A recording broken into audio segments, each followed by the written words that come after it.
Hello friends, मैं प्रदीप स्वागत करता हूं आप सभी का अपने एक नए वीडियो में। फ्रेंड्स, आज की इस वीडियो में मैं आप लोगों को बताने वाला हूं कि आप एसएससी के नए वेबसाइट पर वन टाइम रजिस्ट्रेशन यानी कि ओटीआर किस तरह से करोगे। क्योंकि एसएससी के नए वेबसाइट के लॉन्च होने के बाद अगर आप एसएससी की किसी भी वैकेंसी के लिए अप्लाई करना चाहते हो तो इसके लिए आपको वन टाइम रजिस्ट्रेशन यानी कि ओटीआर करना जरूरी होगा। मैं आपको यह भी बता दूं कि आपने जो एसएससी के पुराने वेबसाइट पर रजिस्ट्रेशन किया था वो अब से वैलिड नहीं है।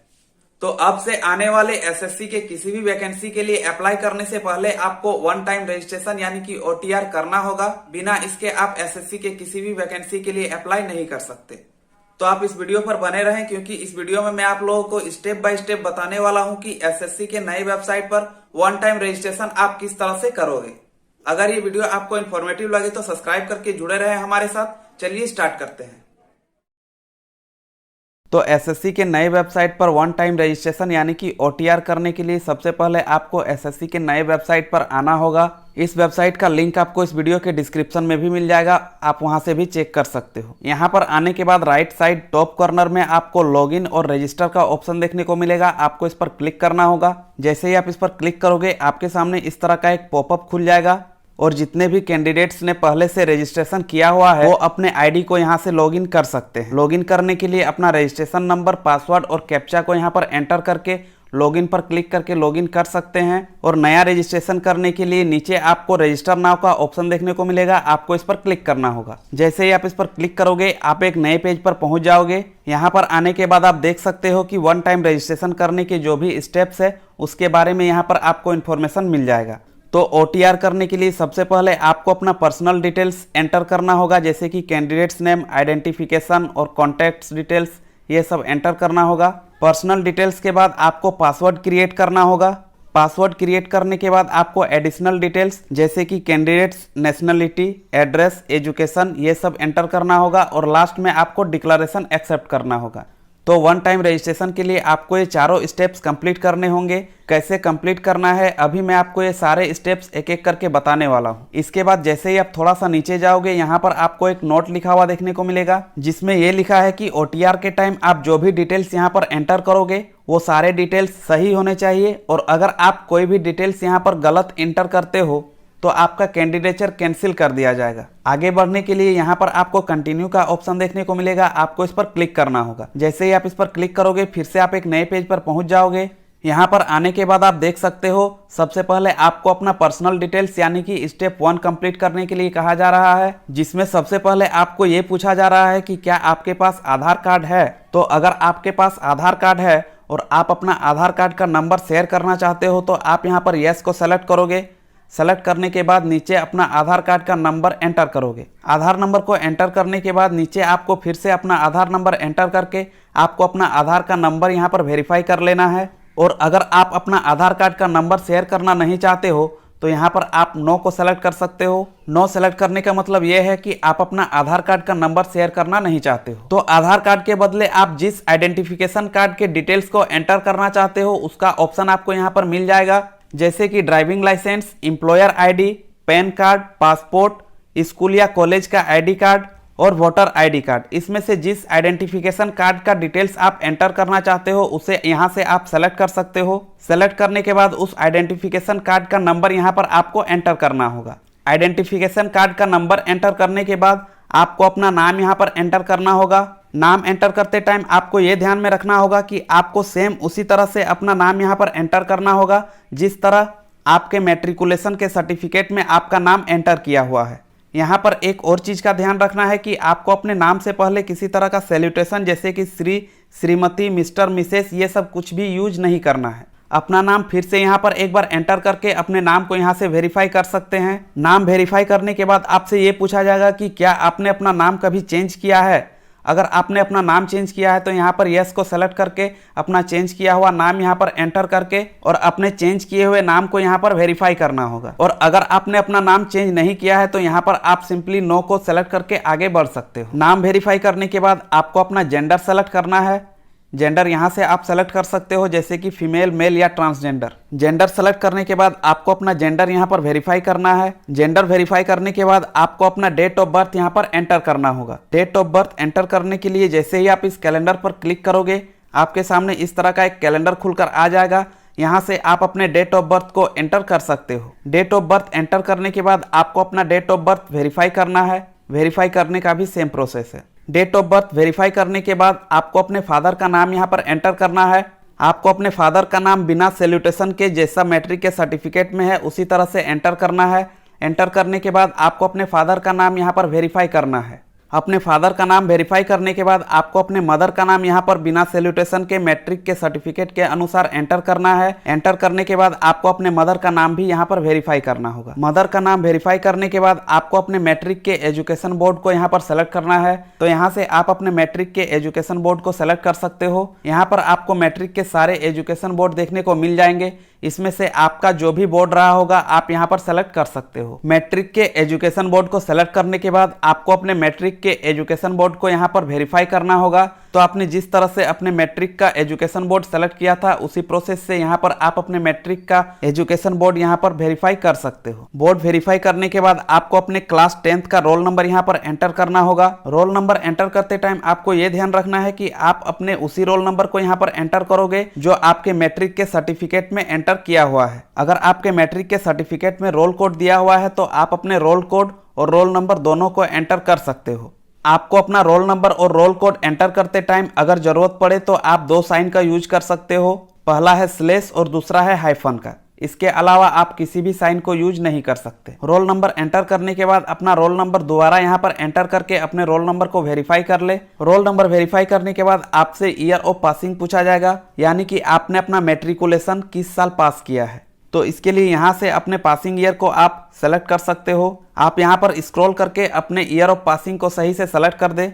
सेलेक्ट करने के बाद आपको अपने ईयर ऑफ पासिंग को वेरीफाई करना है तो आप यहाँ पर सेम प्रोसेस से कर सकते हो। ईयर ऑफ पासिंग वेरीफाई करने के बाद आपसे highest level of education qualification पूछा जाएगा, यानी कि अभी तक आपने हाईएस्ट पढ़ाई कितना तक किया हुआ है। अगर आपने सिर्फ मैट्रिक किया हुआ है तो आप मैट्रिकुलेशन सेलेक्ट कर सकते हो। यहाँ पर आपको और भी ऑप्शन मिलेगा जैसे कि higher secondary, diploma, graduation, post graduation और पीएचडी। इसमें से जो भी आपका हाईएस्ट लेवल का एजुकेशन क्वालिफिकेशन है आप उसे सेलेक्ट कर सकते हो। सेलेक्ट करने के बाद यहाँ पर आपको अपना हाईएस्ट एजुकेशन क्वालिफिकेशन वेरीफाई करना होगा। तो सेम प्रोसेस करके आप अपने हाईएस्ट एजुकेशन क्वालिफिकेशन को यहाँ से वेरीफाई कर ले। हाईएस्ट एजुकेशन क्वालिफिकेशन वेरीफाई करने के बाद आपको अपना मोबाइल नंबर यहाँ पर एंटर करने के लिए कहा जाएगा। तो आप यहाँ पर एक वैलिड मोबाइल नंबर एंटर कर दे। जैसे ही आप अपना मोबाइल नंबर एंटर करोगे यहाँ पर आपको वेरीफाई का ऑप्शन मिलेगा। इस पर क्लिक करके आपको अपना मोबाइल नंबर वेरीफाई करना होगा। जैसे ही आप इस पर क्लिक करोगे आपके इसी मोबाइल नंबर पर एक ओटीपी आएगा। उस ओटीपी को एंटर करके वेरीफाई करना होगा। मोबाइल नंबर वेरीफाई करने के बाद यहाँ पर आपको अपना ईमेल आईडी एंटर करने के लिए कहा जाएगा। जैसे ही आप एक वैलिड ईमेल आईडी यहाँ पर एंटर करोगे आपको सेंड ओटीपी का ऑप्शन मिलेगा। आपको इस पर क्लिक करना होगा। इस पर क्लिक करते ही आपको अपने ईमेल आईडी पर एक ओटीपी रिसीव होगा। उस ओटीपी को एंटर करके वेरीफाई करना होगा। तो मोबाइल नंबर और ईमेल आईडी वेरीफाई करने के बाद नीचे आपको सेव एंड नेक्स्ट का ऑप्शन देखने को मिलेगा। आपको इस पर क्लिक करना होगा। जैसे ही आप इस पर क्लिक करोगे आपको सक्सेस और ओके लिखा हुआ देखने को मिलेगा। इसके साथ ही आपको अपने मोबाइल नंबर में मैसेज के थ्रू अपना रजिस्ट्रेशन नंबर और पासवर्ड मिल जाएगा, जिस रजिस्ट्रेशन नंबर और पासवर्ड को यूज करके आप आगे के प्रोसेस को कर सकते हो। तो आगे का प्रोसेस कंप्लीट करने के लिए आपको ओके पर क्लिक करना होगा। जैसे ही आप इस पर क्लिक करोगे आपको अपना रजिस्ट्रेशन नंबर यहाँ पर देखने को मिल जाएगा। रजिस्ट्रेशन नंबर के नीचे आपको 3 नोट लिखा हुआ देखने को मिलेगा, जिसमें यह कहा गया है कि आपके पर्सनल डिटेल को सेव कर लिया गया है और अगर आप 30 दिनों के अंदर अपना रजिस्ट्रेशन कंप्लीट नहीं करते हो तो आपने जो भी डेटा एंटर किया है वो ऑटोमेटिकली डिलीट हो जाएगा। रजिस्ट्रेशन नंबर और 1 टाइम पासवर्ड आपके मोबाइल नंबर पर भेज दिया गया है। इसका यूज करके आप अपने अकाउंट को साइन इन कर सकते हो और रजिस्ट्रेशन प्रोसेस को कंप्लीट करने के लिए कंटिन्यू पर क्लिक करके आप अपना नया पासवर्ड सेट कर सकते हो। तो आगे बढ़ने के लिए यहाँ पर आपको कंटिन्यू का ऑप्शन देखने को मिलेगा। आपको इस पर क्लिक करना होगा। जैसे ही आप इस पर क्लिक करोगे फिर से आप एक नए पेज पर पहुंच जाओगे। यहाँ पर आपको अपना रजिस्ट्रेशन नंबर और पासवर्ड जो कि आपको अपने मोबाइल नंबर पर रिसीव हुआ है उसे एंटर करना है। इसके बाद नीचे जो भी कैप्चा मिले उस कैप्चा को यहाँ पर एंटर करना है। एंटर करने के बाद साइन इन पर क्लिक करना है। जैसे ही आप इस पर क्लिक करोगे फिर से आप एक नए पेज पर पहुंच जाओगे और यहाँ से आपका स्टेप 2 यानी कि पासवर्ड क्रिएशन वाला स्टेप स्टार्ट होगा। तो इस स्टेप में सबसे पहले आपको अपना ओल्ड पासवर्ड यानी कि आपके रजिस्ट्रेशन नंबर के साथ जो पासवर्ड आपको अपने मोबाइल पर मिला है उस पासवर्ड को यहाँ पर एंटर करना होगा। ओल्ड पासवर्ड एंटर करने के बाद आपको एक नया पासवर्ड क्रिएट करना है। नया पासवर्ड क्रिएट करने का कंडीशन ये है कि आपका पासवर्ड कम से कम 8 कैरेक्टर का होना चाहिए। आपके पासवर्ड में एक या एक से अधिक अपर केस लेटर, एक या एक से अधिक लोअर केस लेटर, एक या एक से अधिक नंबर और एक या एक से अधिक स्पेशल कैरेक्टर होना चाहिए। यानी कि आपको अपना पासवर्ड 8 कैरेक्टर का बनाना है, जिसमें कम से कम एक कैपिटल लेटर, एक स्मॉल लेटर, एक नंबर और एक स्पेशल कैरेक्टर होना चाहिए। तो नया पासवर्ड क्रिएट करने के बाद आपको अपने उस पासवर्ड को यहाँ पर एंटर करके आपको अपना पासवर्ड वेरीफाई कर लेना है। नया पासवर्ड वेरीफाई करने के बाद नीचे आपको सिक्योरिटी क्वेश्चंस देखने को मिलेंगे। यहाँ पर आपको एक एक करके 2 क्वेश्चंस एंटर करने का ऑप्शन मिलेगा। यहाँ पर आपको क्वेश्चन सेलेक्ट करके उसका आंसर एंटर करना है। सबसे पहले आपको पहला क्वेश्चन सेलेक्ट करना है, जिसके लिए यहाँ पर क्लिक करना है। यहाँ पर क्लिक करके आप क्वेश्चंस देख सकते हो। इसमें से जिस क्वेश्चन का आंसर आप एंटर करना चाहते हो उसको सेलेक्ट करके उसका आंसर यहाँ पर एंटर कर सकते हो। इसी तरह से आप दूसरे क्वेश्चन को सेलेक्ट करके उसका आंसर यहाँ पर एंटर कर सकते हो। सिक्योरिटी क्वेश्चंस का फायदा आपको तब मिलेगा जब आप अपना पासवर्ड, अपना मोबाइल नंबर या ईमेल आईडी भूल जाओगे। उस टाइम आपसे ये क्वेश्चंस पूछे जाएंगे। अगर आपने इसका सही आंसर दे दिया तो आप अपना आईडी रिकवर कर सकोगे। इसके बाद नीचे आपको रीसेट और सेव एंड नेक्स्ट का ऑप्शन मिलेगा। अगर आप अपने पासवर्ड को रीसेट करना चाहते हो तो रीसेट पर क्लिक करके अपने पासवर्ड को रीसेट कर सकते हो, और अगर आप आगे बढ़ना चाहते हो तो आपको सेव एंड नेक्स्ट पर क्लिक करना होगा। जैसे ही आप सेव एंड नेक्स्ट पर क्लिक करोगे आपको सक्सेस और ओके लिखा हुआ एक पॉपअप मिलेगा। यहाँ पर आपको ओके पर क्लिक करना होगा। जैसे ही आप इस पर क्लिक करोगे फिर से आप एक नए पेज पर पहुंच जाओगे। यहाँ पर आने के बाद आपको अपना रजिस्ट्रेशन नंबर, नया पासवर्ड और कैप्चा कोड एंटर करके लॉगिन करना होगा। लॉगिन करते ही आप थर्ड स्टेप यानी कि एडिशनल डिटेल्स वाले स्टेप पर पहुंच जाओगे। यहाँ पर सबसे पहले आपको अपना कैटेगरी सेलेक्ट करना होगा। जैसे ही आप यहाँ पर क्लिक करोगे यहाँ पर आपको ऑप्शन मिलेगा EWS का, SC का, ST का, OBC का और UR का। इसमें से आप जिस कैटेगरी में आते हो उस कैटेगरी को यहाँ से सेलेक्ट कर सकते हो। कैटेगरी सेलेक्ट करने के बाद आपको अपना कैटेगरी सेम प्रोसेस से यहाँ पर वेरीफाई करना है। तो आप यहाँ से अपना कैटेगरी वेरीफाई कर ले। कैटेगरी वेरीफाई करने के बाद आपको अपना नेशनलिटी सेलेक्ट करना होगा। नेशनलिटी सेलेक्ट करने के लिए जैसे ही आप यहाँ पर क्लिक करोगे आपको बहुत सारे नेशंस का ऑप्शन यहाँ पर देखने को मिलेगा। इसमें से आप जिस नेशन से हो उसे सेलेक्ट कर सकते हो। जैसे कि अगर आप इंडिया से हो तो आप सिटीजन ऑफ इंडिया को सेलेक्ट कर सकते हो। अगर यहाँ पर दिए हुए ऑप्शन के अलावा किसी और नेशन से हो तो आप अदर नेशन को सेलेक्ट कर सकते हो। जैसे ही आप अदर को सेलेक्ट करोगे आपको अदर नेशन के लिए कॉन्टैक्ट डिटेल्स यहाँ पर एंटर करने के लिए कहा जाएगा। यहाँ पर आपको अपना कॉन्टैक्ट डिटेल्स एंटर करना होगा। मोस्टली स्टूडेंट्स इंडिया से ही होंगे तो आप यहाँ पर सिटीजन ऑफ इंडिया को सेलेक्ट करके आगे बढ़ सकते हो। इसके बाद आपको विजिबिलिटी आइडेंटिफिकेशन मार्क्स यानी कि आपको एक पहचान चिन्ह यहाँ पर एंटर करना होगा। तो आप यहाँ पर एक ऐसे आइडेंटिफिकेशन मार्क्स यानी कि पहचान चिन्ह यहाँ पर एंटर करें जिसे आप अगर एग्जाम के टाइम दिखाना भी हो तो आप आसानी से दिखा सकते हो। विजिबल आइडेंटिफिकेशन मार्क्स के बाद आपसे बेंचमार्क डिसेबिलिटी यानी कि PWBD के बारे में पूछा जाएगा।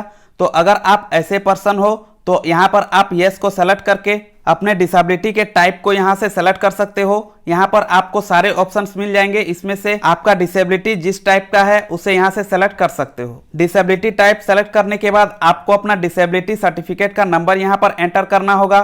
तो आप अपना डिसेबिलिटी सर्टिफिकेट नंबर यहाँ पर एंटर कर दें, और अगर आप ऐसे पर्सन नहीं हो तो यहाँ पर नो को सेलेक्ट करके आगे बढ़ सकते हो। इसके बाद आपसे आपके परमानेंट एड्रेस के बारे में पूछा जाएगा। तो यहाँ पर सबसे पहले आपको अपना एड्रेस एंटर करना है।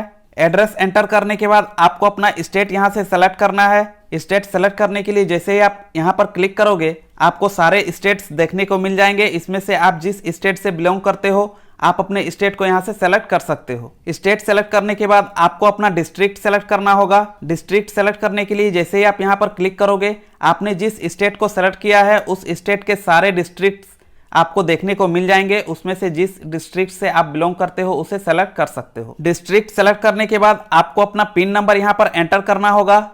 तो आप अपने एरिया का पिन नंबर यहाँ पर एंटर कर दें। जैसे ही आप पिन नंबर एंटर करोगे आपका पिन नंबर तुरंत वेरीफाई कर लिया जाएगा। इसके बाद आपसे पूछा जाएगा कि क्या आपका परमानेंट एड्रेस और प्रेजेंट एड्रेस सेम है। अगर आपका प्रेजेंट और परमानेंट एड्रेस सेम नहीं है तो यहाँ पर आपको नो को सेलेक्ट करना होगा। नो को सेलेक्ट करने के बाद आपको अपना प्रेजेंट एड्रेस यहाँ पर एंटर करना होगा। प्रेजेंट एड्रेस आप सेम तरीके से एंटर कर सकते हो जिस तरह आपने परमानेंट एड्रेस को एंटर किया था। इसके साथ ही अगर आपका प्रेजेंट एड्रेस और परमानेंट एड्रेस सेम है तो यहाँ पर आप यस को सेलेक्ट करके आगे बढ़ सकते हो। तो एड्रेस एंटर करने के बाद नीचे आपको सेव एंड नेक्स्ट का ऑप्शन मिलेगा, आपको इस पर क्लिक करना होगा। जैसे ही आप इस पर क्लिक करोगे फिर से आपको सक्सेस और ओके लिखा हुआ एक पॉपअप मिलेगा। यहाँ पर आपको ओके पर क्लिक करना है। जैसे ही आप ओके पर क्लिक करोगे फिर से आप एक नए पेज पर पहुंच जाओगे। यहाँ पर आपको 4th स्टेप कंप्लीट करना है, यानी कि डिक्लेरेशन वाला स्टेप कंप्लीट करना है। तो यहाँ पर आपसे ये एग्री करवाया जाएगा कि आपने अपने रजिस्ट्रेशन के दौरान जो भी इंफॉर्मेशन एंटर किया है वो आपके नॉलेज और विश्वास के अनुसार सच और सही है, और अगर आपने कोई गलत इंफॉर्मेशन एंटर किया है तो आपका कैंडिडेचर किसी भी टाइम रद्द कर दिया जाएगा।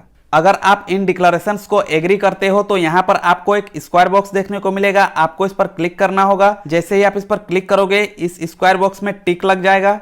इसका मतलब यह है कि आपने डिक्लेरेशंस एग्री कर लिए हैं। डिक्लेरेशन एग्री करने के बाद अगर आप अपने OTR का प्रीव्यू देखना चाहते हो तो यहाँ पर आपको प्रीव्यू OTR का ऑप्शन मिलेगा। इस पर क्लिक करके आप अपने OTR का प्रीव्यू देख सकते हो, यानी कि आपने अपने OTR पर क्या क्या फिल किया है वो आप देख सकते हो। इसके साथ ही आप इसे PDF के मोड में डाउनलोड भी कर सकते हो। तो अगर आप अपना OTR डाउनलोड करना चाहते हो तो डाउनलोड कर ले, और इस OTR को कंप्लीट करने के लिए यहाँ पर डिक्लेयर का ऑप्शन देखने को मिलेगा, आपको इस पर क्लिक करना होगा। जैसे ही आप इस पर क्लिक करोगे फिर से आपको एक सक्सेस और ओके लिखा हुआ पॉपअप देखने को मिलेगा। यहाँ पर आपको ओके पर क्लिक करना होगा। जैसे ही आप ओके पर क्लिक करोगे आप अपने डैशबोर्ड पर पहुंच जाओगे, यानी कि आपने अपना 1 टाइम रजिस्ट्रेशन यानी कि OTR कंप्लीट कर लिया है। यहाँ पर आपको अपने सारे डिटेल्स देखने को मिल जाएंगे। इसके साथ ही जो भी करंट वैकेंसीज है इसके इंफॉर्मेशन भी आपको यहाँ पर देखने को मिल जाएंगे। आशा करता हूँ कि आपको समझ में आ गया होगा कि आप SSC के नए वेबसाइट पर 1 टाइम रजिस्ट्रेशन यानी कि OTR किस तरह से करोगे। अगर आपको कुछ दिक्कत आ रही है तो आप कमेंट करके या फिर मुझे डायरेक्ट इंस्टाग्राम पर मैसेज करके पूछ सकते हो। मेरे इंस्टाग्राम ID का लिंक आपको इस वीडियो के डिस्क्रिप्शन में मिल जाएगा। धन्यवाद।